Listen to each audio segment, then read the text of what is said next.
when you talk about transparency, when you talk about accountability, you're talking about information access. And that's what the government is doing. They destroy the education system, and they also destroy the information channel. You understand what I'm saying? Because once you're educated, you know, it helps your mind, you know, your mind is developed to think properly and to ask the right questions. What is really going on in the country is masterminded by these guys who are in government, and that's what they are not aware of. You get what I'm saying? So when you say that there is no T, talk about R, talk about Y, about this present administration in power. Where the country is going, it's very clear that we are actually going down a very, very bad descent. You get what I'm saying? So, and with the youth for some time now, I've been on the sidelines watching the madness going on in the political space. The point, what this statistics gives you is that the youth of this country can decide the fate of this country. And we have been sleeping for so long, we are waking up, the lion is out. You know what? The lion is out.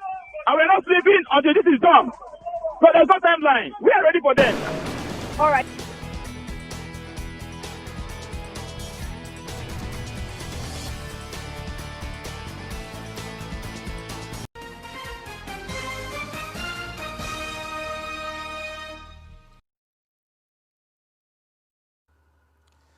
All right, great to have you back, and it's time for our first discussion on the show, and I'm sure, I'm hoping you're going to love this. This is as positive as it can be. We're going to be talking youth consciousness, youth development. We're going to be talking about nation building on this edition of our discussion. Youth consciousness leader and a political enthusiast we have with us today, Damasus Onuoha. I'd like to welcome you to the show, Damasus. Great to have you. Thank you very much. All right, fantastic. And today we're looking at harnessing the potentials of the Nigerian youth.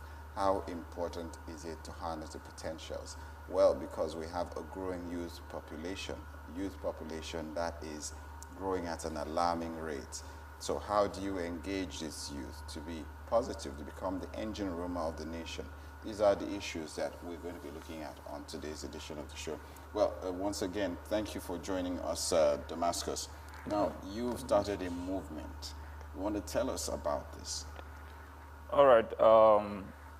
I think for us to properly understand how we can harness the potential of the Nigerian youth, we may want to approach it from the dimension of the things that we are doing wrong, you know, that are working against the potential of the Nigerian youth, which I may classify as social, economical, and political. I want to categorize these problems or challenges that militate against the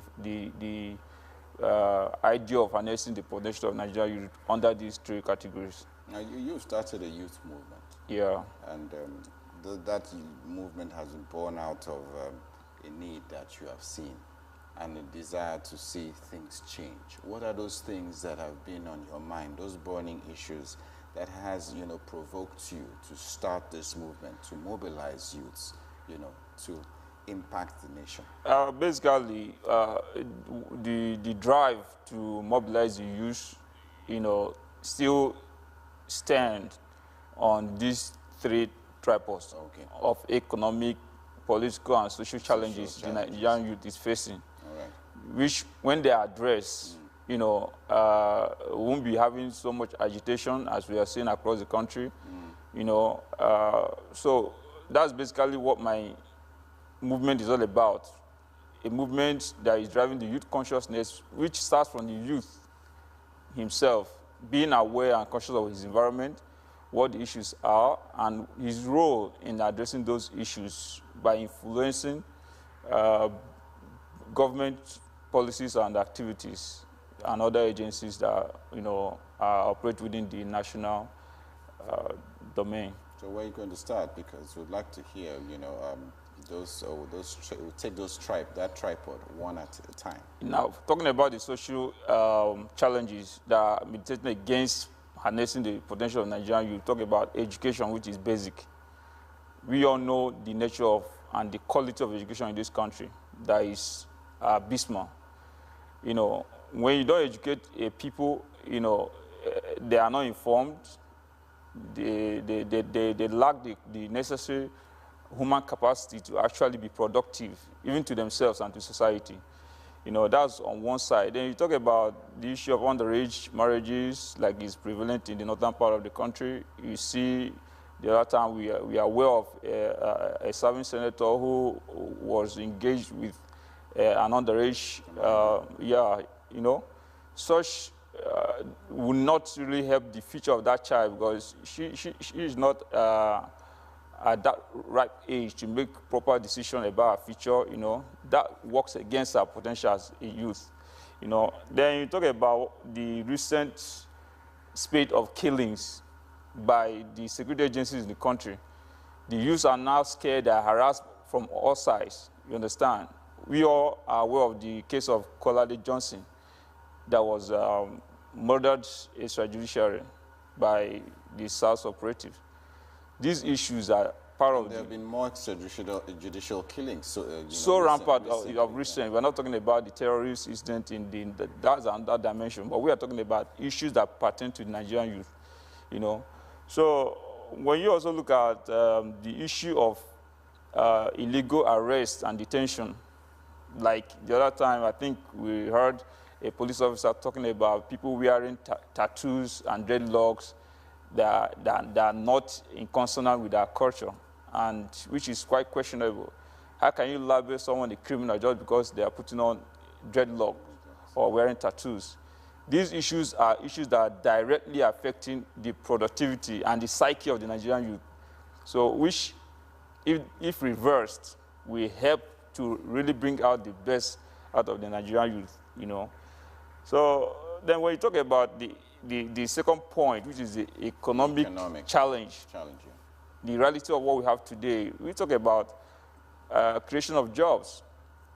Then how do you harness the potential of Nigerian youth? You need to give them a source of sustenance. That gives them a sense of responsibility and a sense of belonging to the society where they call their country.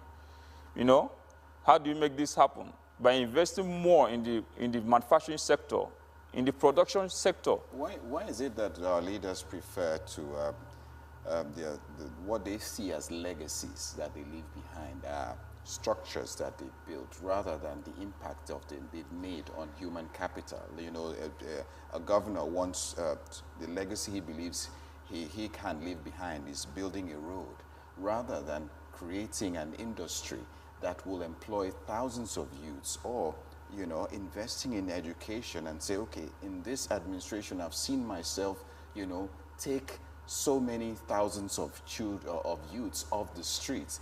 Why is it that it seems that we have our priorities misplaced? Is it because of the nature of the followership that we have? You can't blame it. Yeah, the followership has a blame on this, but majorly is the leadership.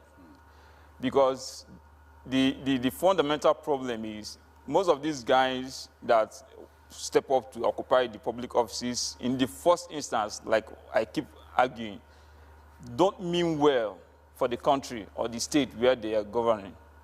So from day one, from the first stage of the idea of going into public office, they have already they have a preconception about what they want to do, which does not include advancement of the society or the Nigerian youth.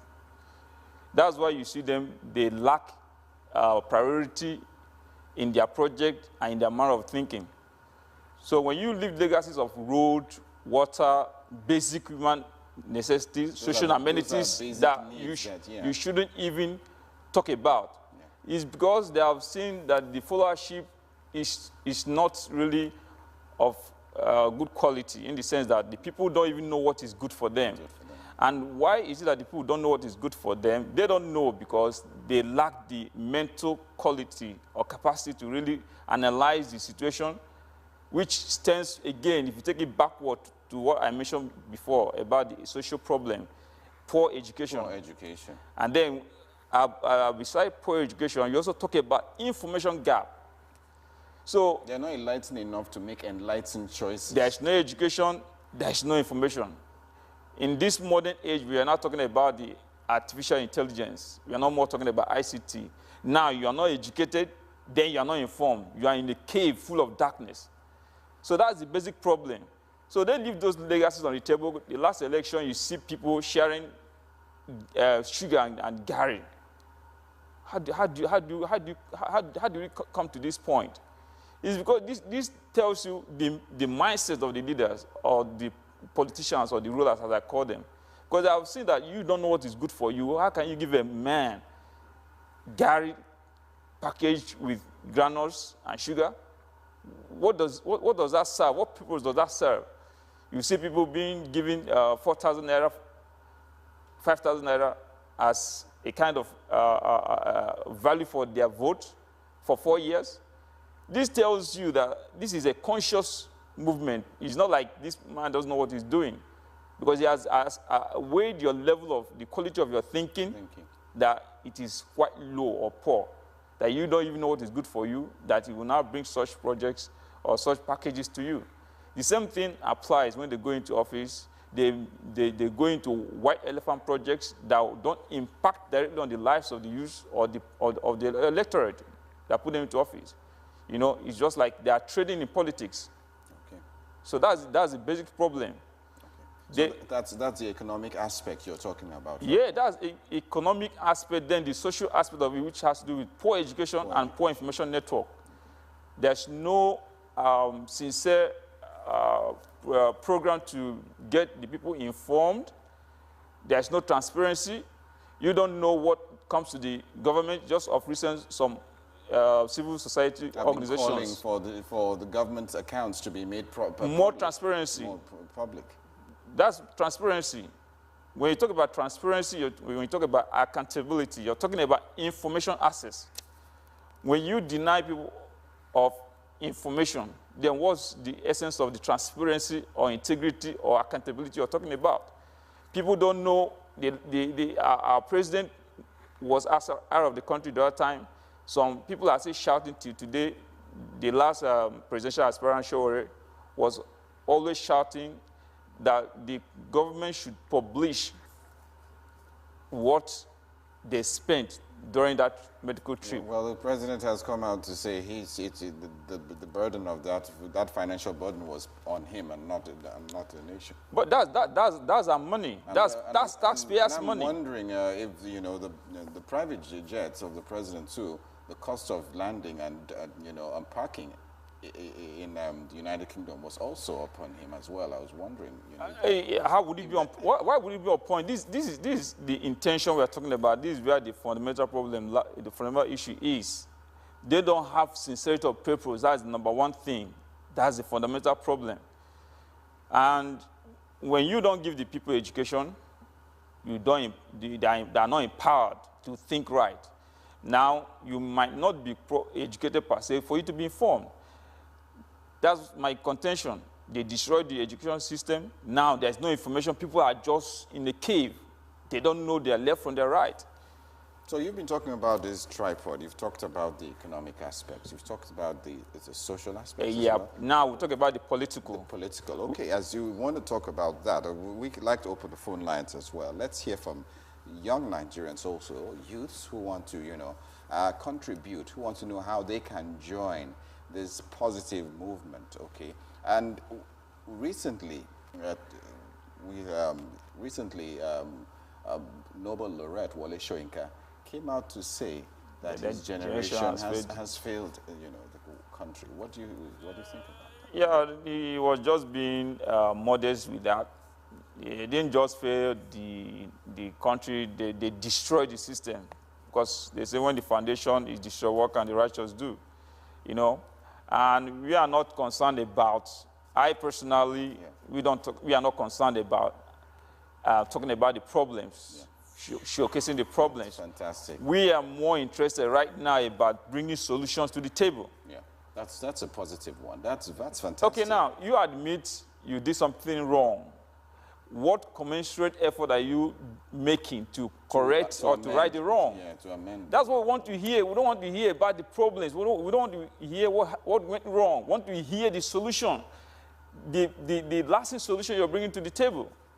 That's not enough to tell Nigerians what they already know, that you guys have destroyed the foundation, looking at the constitution, which is the major pivot of the country. that is leading everybody astray, which is more like, you know, the constitution was forged in a way that it does not really favor the masses. It's more like for the few that hijack political power, the constitution is in their favor. Yeah, in their favor. You know, now we want to talk about constitutional review. Okay. How do you address the constitution so that it will reflect the aspiration and the mind of the Nigerian people? Nobody is talking about that. What is the job of the legislature? They've passed so many bills. I mean, they're celebrating them. They are not passing the bills that matter to the people. They pass bills that have no direct effect on the life of the Nigerian people. Talking about the PIB bill, is anybody talking about it? You know, I was, the Senate President was celebrating unprecedented number of bills that is passed by the 8th Assembly. And I was wondering, why is it that bills like discouraging medical tourism amongst government officials cannot be passed? Why can't we also pass bills that will discourage government officials from sending their children abroad with, you know, money from the Nigerian coffers? This should be to the advantage of this educational sector, because really, if something is not really impacting you, you won't fix it. That's what we are talking about. Most of their wards and children are not within the shores of this country. They are abroad having quality education so that in the next couple of years, they come back to still lord it over us. You know, that's the strategy, that's the method. You get what I'm saying? So what we are talking about is these people have failed and they will continue to fail. They have nothing good to offer the Nigerian people or the youth. You know, the fundamental issue we have in this country is the legislature, because they, for me, control the real power to influence things, which is making laws, making laws that influence the direction of leadership. So it's not about the president this time around? Well, when you have the executive powers, you too can do a lot using executive bills. Okay. But the fact remains that the executive is more or less controlled by the legislature and the judiciary. I guess that's the way it should be. That's the way it should be. But whereby they work, they are supposed to be watchdogs on themselves. But what we see is that they work in kind of harmony. They are not supposed to be in harmony. The legislature should be a watchdog on the executive. The judiciary should be a watchdog on the executive. That's the point. But what we have in this country is a conspiracy of government officials from the judiciary to the legislature and the executive. The executive is just the arm of government that is riding the white horse. The legislature and the judiciary are complicit in the problem. Consider the way the CGM was removed on Onuoha. Within 48 hours, they have already concluded investigation and served him his papers. But then we have cases that have been tracking. We know a lot of APC members who are ministers that have questions to answer with EFCC. Right until now, almost 4 years passed, no investigation, no paper has been served to them. But within a space of 72 hours, they were able to arraign the CGN. So what do you call that? Because they have an agenda, they had a purpose. So that shows you that the executive, the judiciary, and the legislature are complicit in the problem of Nigerian people. But I blame the legislature basically. Before you talk about the judiciary, we can even give a little thumbs up to the, before you talk about the executive, but we can give the judiciary a little thumbs up. Because they are shown to some extent that they are different from the pack. Now, is this your youth movement? Is it partisan? Is it APC? Is it PDP? I want to know. We cannot be part of a problem that is already grinding the country to a halt. These names you mentioned are in fact, they are just two sides of the same coin. We know that. So I'm not partisan. I don't intend to be partisan into what is bringing the country down, that is sinking the destiny of this country. I'm not partisan. What we are doing is actually to stand up against these people and to ensure that the right people are in the right position.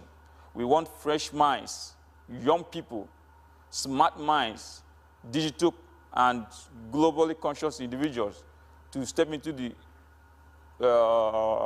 corridor of power.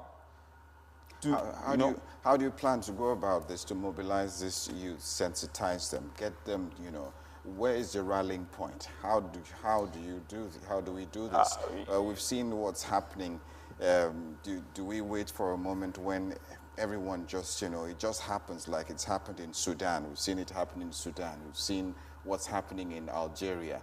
And people just, were fed up with the situation and they took to the streets. But there's a level of awareness, in those places.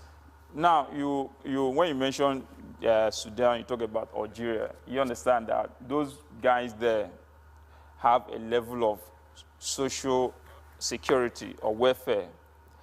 If you know the level of poverty ravaging this country, you will weep for this country. Especially it's affecting the youth more than any other thing. You get so much that they are so occupied with trying to satisfy basic needs, to make ends meet, that they don't have enough time to face these guys. The crux of the matter. These guys are hungry. These guys are not educated. These guys are not informed. These guys are bemused and harassed. You don't give me education. You conduct illegal arrests and detention, and on top of that, you're going to pay yourself with huge sums of money. You see, the cycle of poverty and depression is unlimited, is unending. Now, when you compare Sudan, you talk about Sudan, yes, I applauded what happened in Sudan with the young lady, Salah, of 22 years old, an undergraduate, a young woman.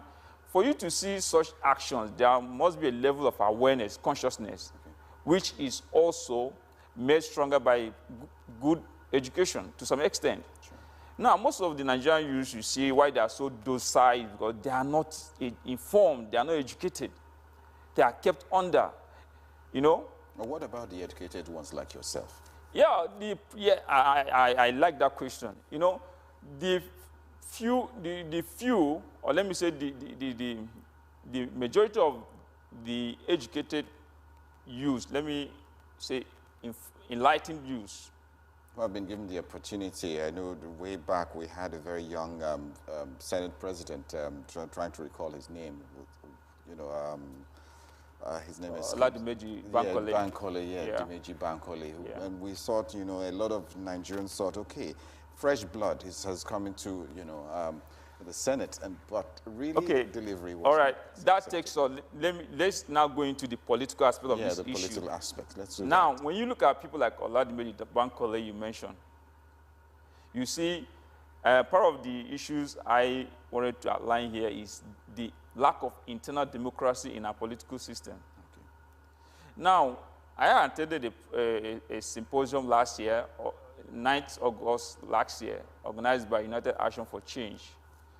And that symposium was addressing internal democracy of parties. We had a lot of lecturers coming to speak to the people, Now, when you have a system whereby the political parties lack internal democracy, whereby the members of the political party do not actually influence the decisions taken by the party, there is no party register. Yeah. We all knew what happened to the incumbent governor of Lagos State. Yeah. When there is no internal democracy in the political party, it's a problem. And that means the system that is producing the aspirants and the eventual winners of the elections are not a true reflection of the mind of the people. That is to say, what we have in this country, what is playing out in this country is what we call money politics.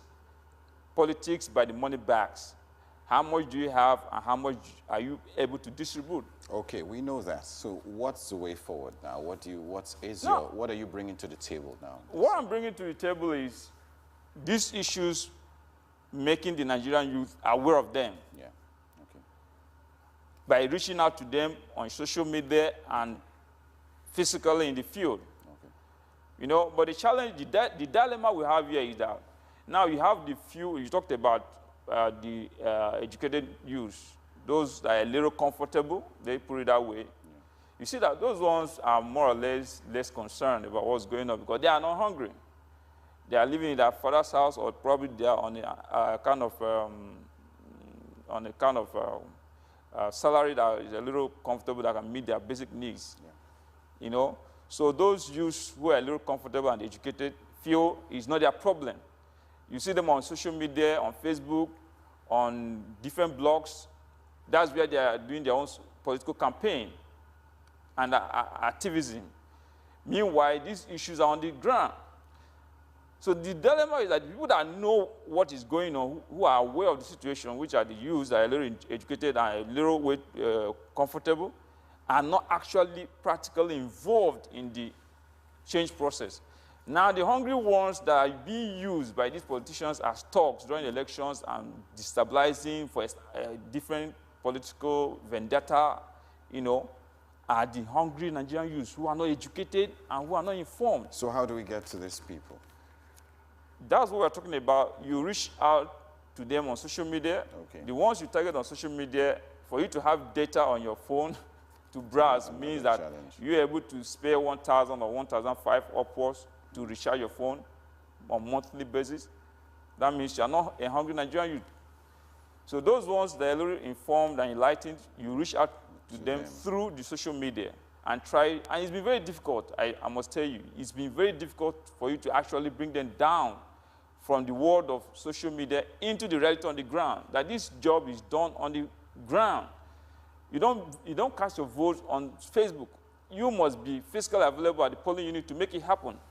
Okay, Damasus, this is a sort of discussion that we're going to be having in how do you call it, phases, because there's a lot to accommodate in there's certainly a lot. So I'll believe that my producer will be bringing you on subsequently so we can discuss national issues, and you can also sensitize these youths on how they can get on this platform and how to join the movement, okay, of change that has been started by your, by your platform, because that's the much we can take right now on this discussion. I want to thank you for coming on the show. It's been great talking to you so far. And yes, we've been talking to Damasus Onuoha, yes, Damasus Onuoha started a youth movement talking about harnessing the potentials of the Nigerian youth. We want to go for a quick break, and when we come back, we'll be having Sheon Guntuga on usually interesting discussion on Lifestyle Daily. So don't go away. We'll be right back.